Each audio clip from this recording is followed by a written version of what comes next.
In the heart of Southeast Asia lies a kingdom forged not of steel and stone, but of the living green of the jungle and the patient brown of the river. It is a world where mountains form the castle walls and the forest canopy is the cathedral ceiling, a place where nature is not a resource to be managed, but the dominant, breathing presence. This is a land of overwhelming wilderness and a quiet, human humility. This is Laos. From above, human settlement appears as a fragile afterthought, small clusters of homes and temples nestled into the folds of a vast, green landscape. The silver threads of rivers are the only true highways, carving their paths through a world that belongs more to the tiger and the elephant than to man. But to live within this green embrace is to discover not a struggle for survival, but a deep and symbiotic partnership. It is to learn a different way of being, one measured in the fruiting of trees and the flow of water. This is a story not of humanity's dominion over nature, but of its quiet integration within it, a life lived as a humble and beautiful part of the natural world.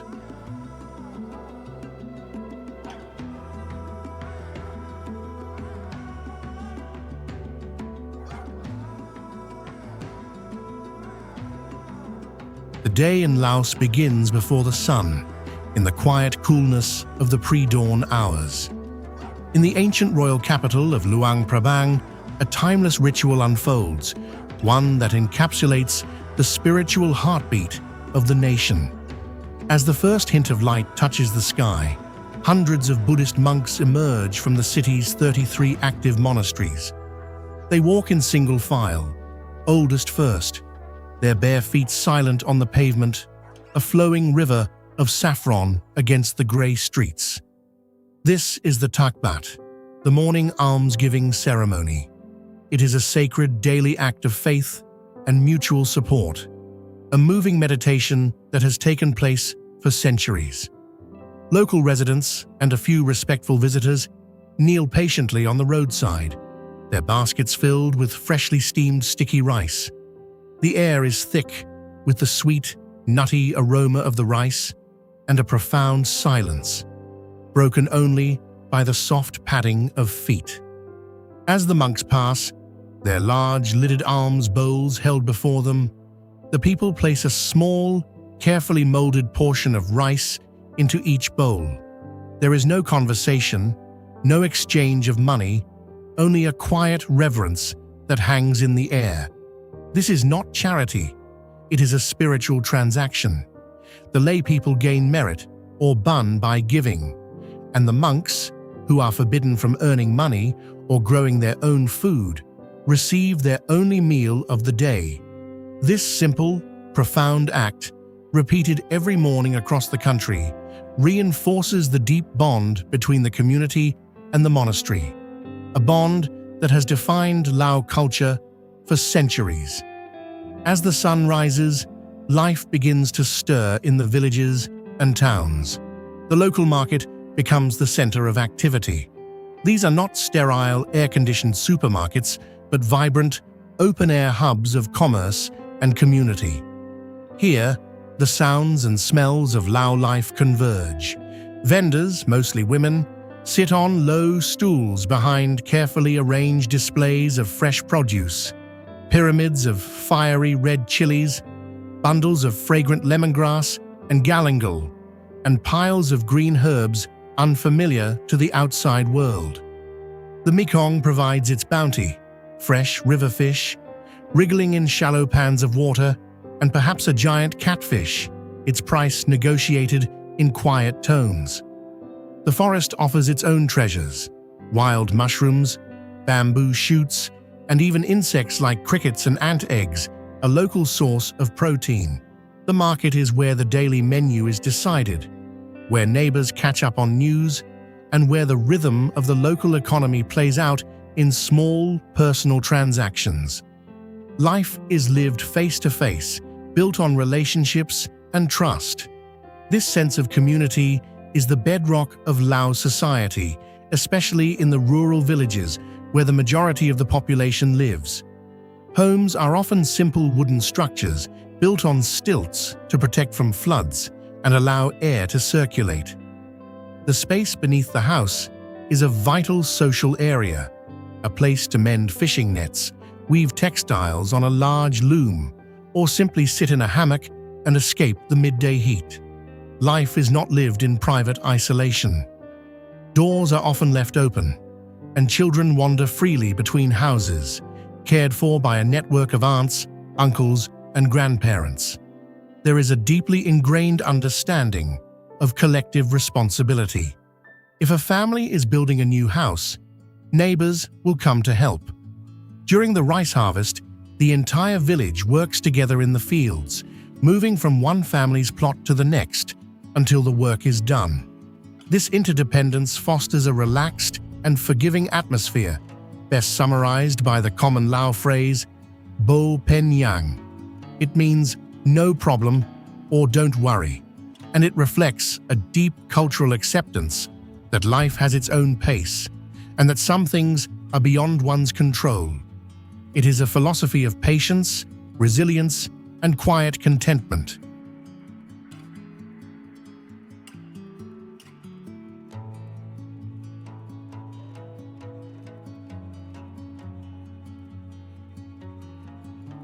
The identity of Laos is inseparable from Theravada Buddhism. It is not just a religion, it is a complete way of life that shapes the nation's art, its ethics, and its social structure. Temples, known as wats, are the focal point of every village and town. They are not just places of worship, but also community centers, schools, and social hubs. Their architecture is a defining feature of the landscape, with steep, multi-tiered roofs that sweep gracefully towards the sky, and walls adorned with intricate murals depicting the life of the Buddha and tales from the Hindu epic, the Ramayana. The gilded carvings on the doors and window shutters often tell these stories in exquisite detail. For many Lao men, spending time as a monk is a traditional rite of passage. It is a way to earn merit for their families, receive an education, and learn the principles of Buddhist teachings. This period of monastic life, whether it lasts for a few weeks or a lifetime, is a mark of respect and maturity. Monks are the most revered figures in Lao society, and their calm, disciplined presence is a constant reminder of the country's spiritual values. Respect for elders is another cornerstone of the culture. The family unit is hierarchical, with the oldest members held in the highest esteem. Their wisdom and experience are valued, and their guidance is sought in all important matters. This spiritual and cultural identity is most vibrantly expressed during the country's many festivals, which are tied to the Buddhist calendar and the agricultural seasons. The most important of these is Baun Pi Mai, the Lao New Year, celebrated in mid-April. It is a time of purification and renewal. Buddha images are brought out of the temples to be washed with scented water. Homes are meticulously cleaned, and people gather to pay respect to their elders by pouring water over their hands. On the banks of the Mekong, people build small sand stupas, decorated with flowers and flags, as a form of merit-making. The festival is most famous for its water throwing, where streets turn into scenes of joyful celebration as people douse each other with water, a symbolic washing away of the past year's misfortunes to begin the new year with a clean slate. Tradition is also worn with pride. On special occasions, women will wear the national costume, the sin, a beautiful, hand-woven silk skirt. The intricate patterns often vary from region to region, indicating the wearer's origin.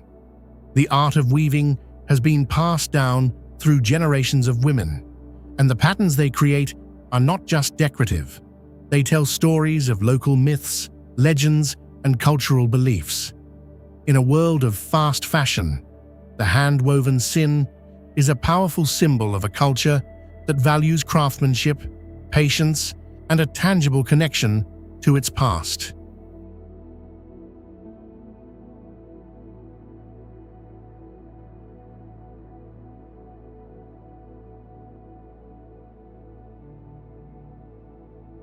The Lao economy is rooted in the earth.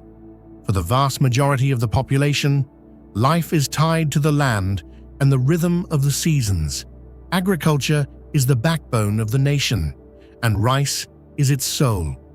The landscape is a patchwork of rice paddies, from the fertile plains of the Mekong River Valley to the terraced fields carved into the steep hillsides of the north. The annual rice cycle dictates the pace of rural life. The planting during the rainy season, the patient tending of the crop, and the communal effort of the harvest. The water buffalo remains a vital partner in this process, a symbol of a traditional, sustainable way of farming that has endured for centuries.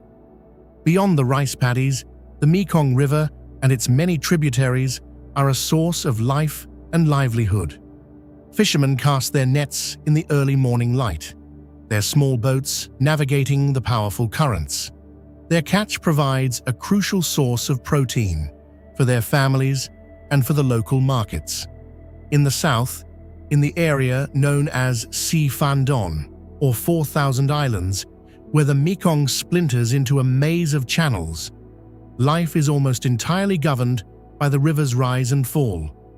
While agriculture remains dominant, the economy is slowly diversifying. In the cool highlands of the Balawan Plateau in the south, farmers cultivate high-quality coffee beans, which are gaining recognition on the international market. Small businesses are the lifeblood of the towns: family-run restaurants, guest houses, and artisan workshops. There is little in the way of large-scale industrial development. The cities, including the capital Vientiane, lack the sprawling factories and industrial zones that characterize many of their Southeast Asian counterparts. This has limited economic growth in some ways, but it has also helped to preserve the country's pristine environment and its unhurried pace of life.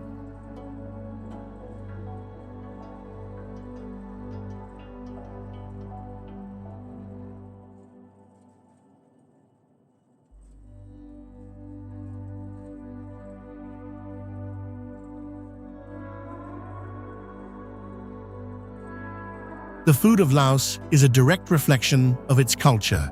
It is communal, fresh, and deeply connected to the land. The undisputed heart of every Lao meal is sticky rice, or khao niao. It is more than just a staple food. It is a symbol of Lao identity. It is said that the Lao people eat more sticky rice per capita than any other nation on earth. It is traditionally steamed in a conical bamboo basket and served in a small lidded container called a thip khao. It is eaten with the hands by taking a small portion, kneading it into a ball, and using it to scoop up other dishes. Lao cuisine is characterized by its fresh, vibrant flavors.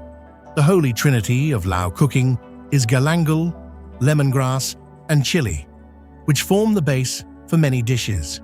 A profusion of fresh herbs, mint, cilantro, and Lao basil adds another layer of complexity.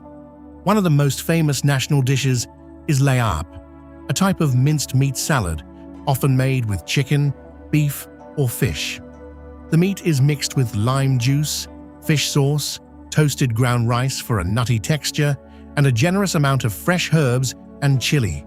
It is a perfect balance of sour, spicy, salty, and fresh flavors. Another staple is the fiery green papaya salad, known as tam mak hung, pounded in a mortar and pestle with chili, lime, and a pungent fermented fish sauce called padek, which gives many Lao dishes their unique savory depth. Grilled dishes, known as ping, are also incredibly popular. Marinated chicken, or fish, is grilled over hot coals, often found at street-side stalls, filling the air with an irresistible, smoky aroma. Soups are another essential part of the diet, from simple broths with vegetables to more complex stews. The food is rarely heavy or overly processed. It relies on the quality of the fresh ingredients, many of which are foraged from the forest or grown in a small family garden just outside the kitchen door. Meals are a communal affair. Food is typically served all at once, rather than in courses, and shared by everyone at the table. It is common for families to eat while sitting on a mat on the floor, gathered around a low bamboo table. This act of sharing food from common bowls reinforces the bonds of family and community. It is a simple, daily ritual that lies at the heart of the Lao way of life.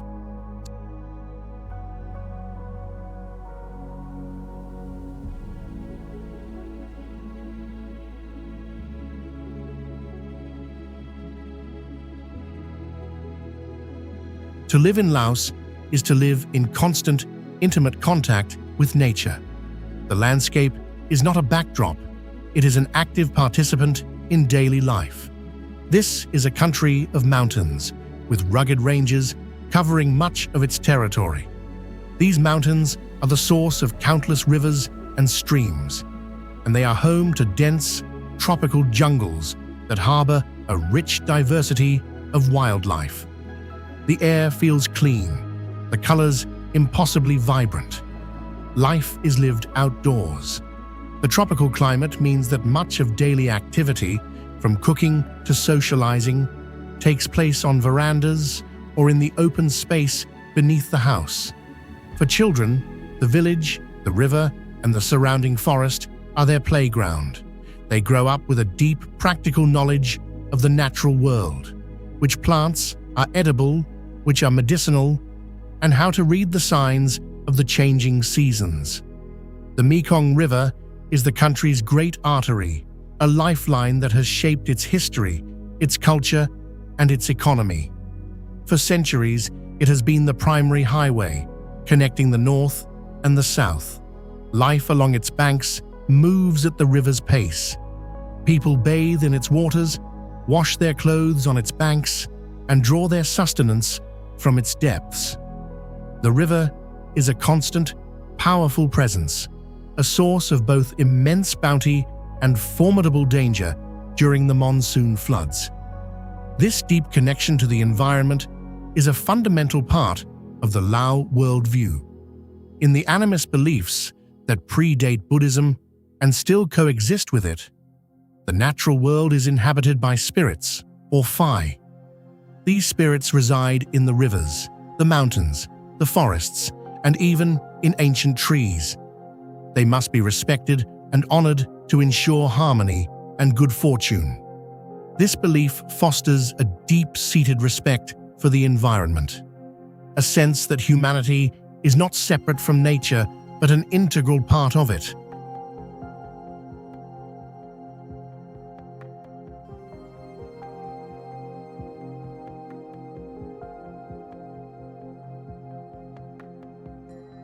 For all its timeless qualities, Laos is a country in transition.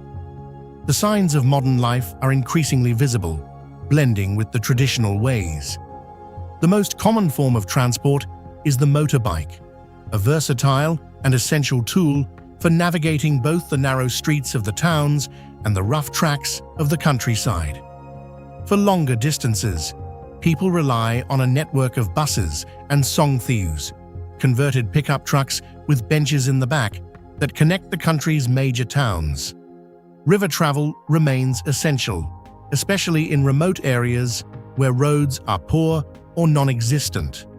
The slow boat journey down the Mekong, from the northern border to Luang Prabang, is a classic Lao experience, a reminder of a time when the river was the only way to travel. But change is coming.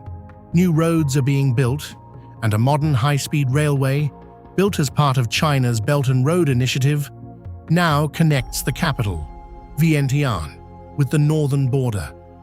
This new infrastructure is dramatically changing the way people and goods move, reducing travel times from days to mere hours and connecting the landlocked nation more closely with its neighbors. Modern technology is also making its presence felt. Smartphones are now a common sight, even in rural villages. They provide a link to the outside world, a way to stay in touch with family members working in the cities, and a source of entertainment and information. While internet access can be unreliable in remote areas, it is expanding, bringing with it both new opportunities and new challenges to the traditional way of life. This blend of the old and the new is a defining feature of modern Laos, a country that is slowly opening up to the world while trying to hold on to its unique identity.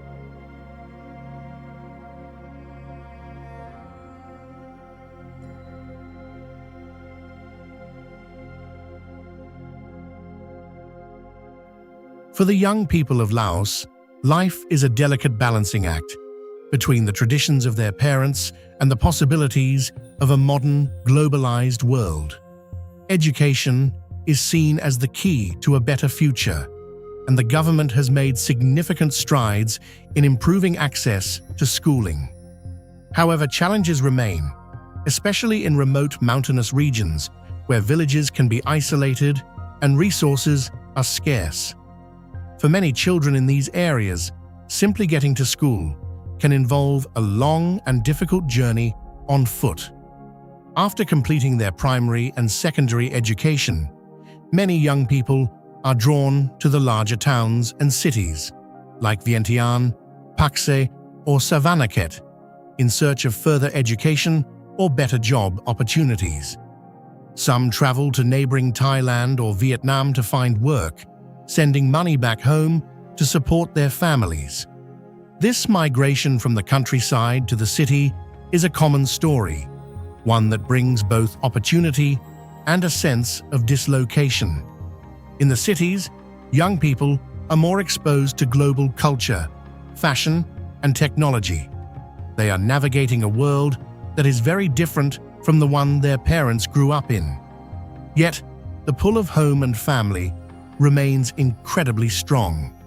Most will return to their home villages for important festivals and family events, and the traditional values of respect for elders and community solidarity are still deeply ingrained.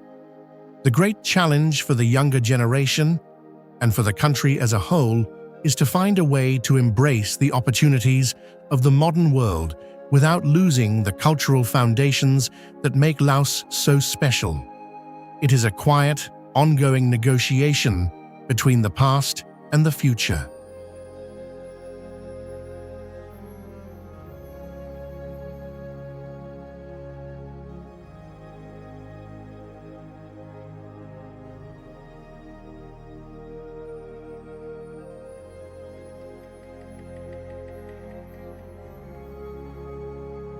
The rhythm of day and night in Laos is a study in gentle contrasts. The daytime is for work, for community, and for the steady, unhurried pursuit of daily tasks. The streets are alive with the quiet hum of motorbikes, the chatter of the marketplace, and the sounds of daily life. But the energy is rarely frantic. The tropical heat of the afternoon often brings a lull in activity, a time for rest in the shade before the work of the late afternoon begins. As the sun sets, a profound sense of calm descends. The towns and villages grow quiet. Unlike the bustling neon-lit metropolises of its neighbors, the nightlife in Laos is subdued and peaceful. In the cities, a few night markets cater to tourists and locals, offering street food and handicrafts, but these are relaxed, family-friendly affairs. For the most part, the evening is a time for family. People return home to share a meal, to watch television, or to simply sit and talk. The sounds of the night are not of traffic and music, but of the natural world. The chirping of geckos, the chorus of insects, and the gentle murmur of conversation drifting from open doorways. It is a peace that is palpable, a shared collective quiet that recharges the community for the day to come.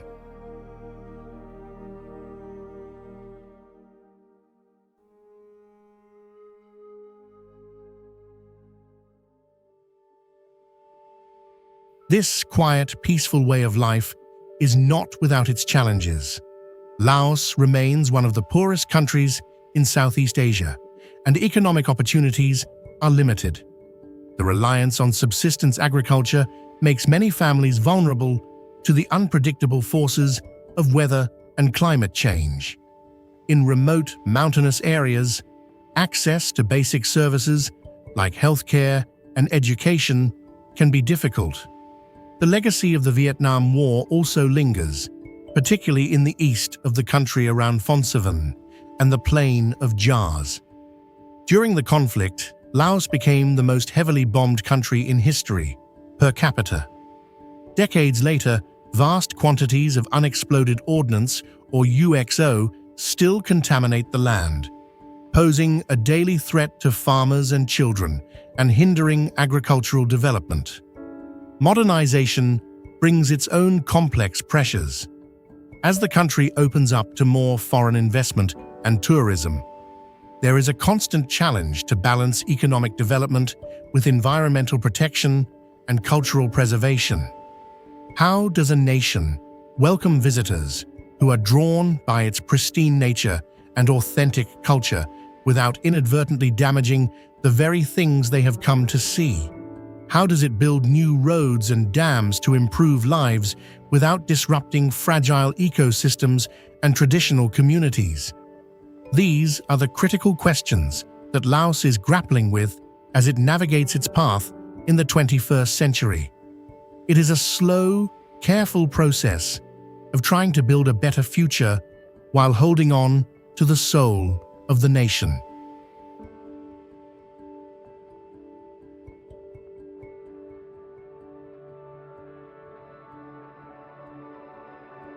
So why do people choose to stay? In a world that offers endless opportunities for those willing to move, what is the enduring appeal of this quiet, slow-paced life? The answer lies not in material wealth, but in a different kind of richness. They stay for the unbreakable bonds of family and community, for the security of knowing that they are part of a collective that will support them in times of need. They stay for the sense of belonging, for a cultural identity that is a source of quiet pride and deep-rooted stability. They stay for the peace, for a life free from the relentless stress and pressure that defines so much of the modern world. In Laos, there is time. Time to talk to your neighbors. Time to share a meal with your family. Time to simply sit and watch the river flow by. And above all, they stay for the profound connection to the land, to a landscape that is not just a place to live, but a part of who they are. It is a connection that is nurtured through generations of shared history, of shared work, and of a shared spiritual understanding of the world.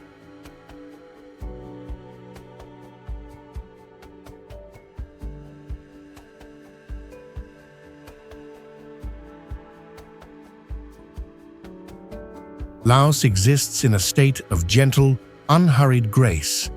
It is a country that reminds us that progress does not always have to be loud, and that development does not have to mean sacrificing one's soul. It is a place where the rhythms of nature still set the pace of human life, where spiritual faith is a quiet, daily practice, and where the strength of a community is the most valuable currency. Life here is measured in the steady cycle of the seasons, in the warmth of a shared bowl of sticky rice, and in the simple, profound beauty of a quiet evening. In a world that is constantly accelerating, Laos remains a living testament to the value and the deep human need for a slower, more mindful, and quieter way of life.